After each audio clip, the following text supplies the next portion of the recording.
Hi, I'm James, and today we're going to talk about Trench Offensive's new supplement, Truce football supplement. Now, for those who aren't aware, very famously in 1914 there was the Christmas Truce. Basically, both sides started coming out the trenches and started talking to each other as soldiers do. It's not exactly an unusual thing. There's no end of sources for it in the American Civil War. They actually used to trade items between sentries there. But it was, in many ways, it was a unique moment for the First World War. The First World War was a horrible war, let's be brutal about it. It wasn't a good experience for people, and this, I think, stuck in people's minds. There was a famous advert for it. There was also the brilliant Sabuton video, Christmas Truce, which is well worth a look. Just, if nothing else, if you're a gamer, for the historical detail that they've actually put in there. Yeah, I like Sabuton. So what we've got is a very short supplement.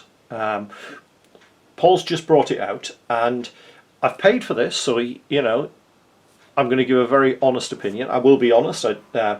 He did give me a bit of a discount because I bought this and two other supplements that I'll be reviewing shortly. And let's see what we've got. Nice recruiting poster copy, gives a bit of the historical background.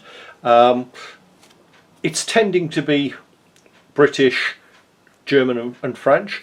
I did do a very short video about another Christmas truce that didn't quite work on the Eastern Front, and I'll link that in the final description. So it talks through it. You need the main rule book for this, and this. Now the troops aren't trying to kill each other. It's more about getting the ball to the other end and to the goal. You can still use weapons, but you get bonus points for not killing the enemy. I always like scenarios with something a bit twisted, with a twist. So we've got the rules for you passing the balls. We've got passing, direct passing, and indirect. Shooting. Well, there's going to be shooting because you're shooting at goal. The save, so the goalkeeper gets the ability to save. What happens when you miss? Because obviously, unlike a bullet, we need to know where the ball has actually gone afterwards. How to tackle, that's in there. So it is fairly straightforward, the rules. I haven't had a play with them yet, and part of me is actually thinking I may even paint up a few figures specifically for this. And we've got the actual scenario. Now what Paul's done is you've actually got them kicking the ball around the trenches. No reason you couldn't play this in the open. And it is quick and it's simple. It's £5 for it. I mean, in all fairness, that there isn't exactly a lot, but Paul has done a brilliant job with Trench Offensive. He puts up with me criticising it on a regular basis because I tend to be a bit more that's not quite historically accurate. And he'll go, it's a game. I'm going for the feel of the First World War. It's still a really nice game. I would actually say it's probably more historically accurate than what most people think about the First World War. It's definitely more accurate than Blackadder Goes Forth, which is most people's view. But I do think this is nice. I think this is something which, coming up to 110 years now, there's obviously nobody can remember it. There's very little historical evidence of photos and things showing it. So it's nice, and I would love to see this as a participation game at a wargaming show. And explaining to youngsters who aren't aware of it what actually happened. So yeah, nice little supplement, and definitely something different for a game. So yeah, the only thing I think, Paul, you haven't included, you've got plenty of rules for attacking and things. You can obviously shoot at the other players.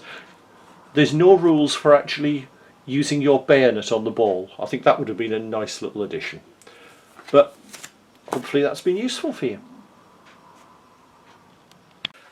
Hopefully you've enjoyed the video. If you have, please click on the like button below so that I know what people like and I know what to make more of. Alternatively, if you've enjoyed it, and think you'd like to see more, please click on the subscribe button. That way you get notified by YouTube whenever I bring out a new video, and you never know, there might be something in there that you hadn't considered, because I do cover a variety of things on the channel. And finally, if you have a little bit of cash going, I now have a Patreon account. I'm always looking for patrons, because at the end of the day, let's be perfectly honest, it's a good way for me to get a little bit of money that will use to buy review items or to travel to museums and so on. I don't put a huge amount on that. At the minute, all we've got is one tier charging £1 a month, which just, as I say, helps cover my costs. See you soon.